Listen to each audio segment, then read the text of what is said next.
ആരോഗ്യത്തിനൊപ്പം സൗന്ദര്യവും.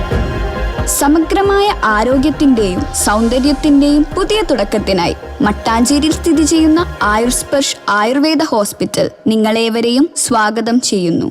Fort Kochi Veli lions ക്ലബിന്റെ നേതൃത്വത്തിൽ അഖില Kerala flood light football tournament തുടങ്ങി. Fort Kochi Veli lions sports ക്ലബിന്റെ ആഭിമുഖ്യത്തിൽ Kurisingal Augustine Joseph, Angela Joseph memorial and Charles Mendez memorial അഖില Kerala sevens and academic flood light football tournament ആരംഭിച്ചു. ഫോർട്ട് കൊച്ചി വെളി ഗ്രൗണ്ടിലാണ് ഫ്ലഡ് ലൈറ്റ് ടൂർണമെന്റ് ആരംഭിച്ചിട്ടുള്ളത്. മെയ് 21 ആരംഭിച്ച ടൂർണമെന്റ് 24 വരെ തുടരും. കേരളത്തിലെ പ്രമുഖ താരങ്ങൾ അണിനിരക്കുന്ന ടൂർണമെന്റിൽ വിജയികൾക്ക് ട്രോഫിയും ക്യാഷ് അവാർഡും സമ്മാനിക്കും. 21 വൈകിട്ട് 6:30 മണിക്ക് ടൂർണമെന്റ് കൗൺസിലർ മഞ്ജുള അനിൽകുമാറാണ് ഉദ്ഘാടനം ചെയ്തത്. ഒത്തിരി സന്തോഷമുണ്ട്. കാരണം വെളി ലയൺസ് എന്ന് പറയുമ്പോൾ തന്നെ നമ്മുടെ ഗ്രൗണ്ടിൽ എല്ലാ ദിവസവും കുട്ടികളെ കൊണ്ടുവന്ന് പരിശീലിപ്പിക്കുന്ന ഒരു കാഴ്ചയാണ് ഞാൻ ഇന്നും കാണുന്നത്.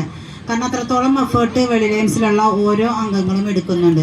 ഇപ്പം നമ്മുടെ ഇവിടെ നടക്കുന്ന ക്യാമ്പുകൾ തന്നെ, ക്യാമ്പിൻ്റെ ഒരു ഉദ്ഘാടനം കഴിഞ്ഞ ദിവസം നടത്തിയിട്ടുണ്ടായിരുന്നു, കുട്ടികളുടെ ക്യാമ്പിൻ്റെ. അപ്പോൾ കുട്ടികളെ തന്നെ ആ ഒരു രീതിയിലേക്ക് ഉയർത്തിക്കൊണ്ടുവരുന്ന കുട്ടി സാറിൻ്റെയൊക്കെ ഒരു എന്താ പറയുക, കുട്ടി സാറിൻ്റെയൊക്കെ ഒരു താല്പര്യം കാണുമ്പോൾ നമ്മുടെ പുതുതലമുറയെ ഫുട്ബോളിൻ്റെ വഴിയിലേക്ക് കൊണ്ടുവന്ന് അവർക്ക് നല്ലൊരു ഭാവി ഉണ്ടാക്കി കൊടുക്കണം എന്നുള്ളൊരു വർക്കാണ് അവരുടെ അദ്ദേഹം കാണിക്കുന്നത്.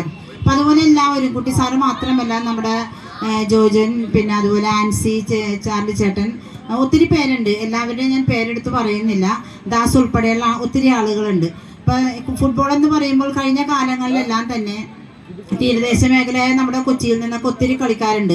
അത് നമ്മുടെ ക്ലബ്ബുകളുടെ ടീമുകളിലായാലും സ്റ്റേറ്റ് ടീമിലായാലും ജില്ലാ ടീമിലായാലും ഒക്കെ ഒത്തിരി കളിക്കാർ നമ്മുടെ തീരദേശത്ത് നിന്നുണ്ടായിരുന്നു. പക്ഷെ ഇന്നിപ്പോൾ അങ്ങനെ ഒരു സ്ഥിതിവിശേഷം ഇല്ല. നമ്മുടെ ഇവിടെ നിന്ന് കൊച്ചിയിൽ നിന്ന് ഏതെങ്കിലും ഒരു കളിക്കാരൻ സെമി ഫൈനൽ മത്സരം 23-നും ഫൈനൽ 24-നും നടക്കുമെന്ന് organising committee chairman Lanson Joseph, convener Romeo Mendez, club president KP Joseph William, secretary KR Praveen, ജോർജൻ PP, Joseph Fernandez, Xavier PC, Lawrence MA, TK Dileep, Ancy VJ, ടേനോട്ടസ് PC തുടങ്ങിയവർ പറഞ്ഞു. News bureau, fort Kochi.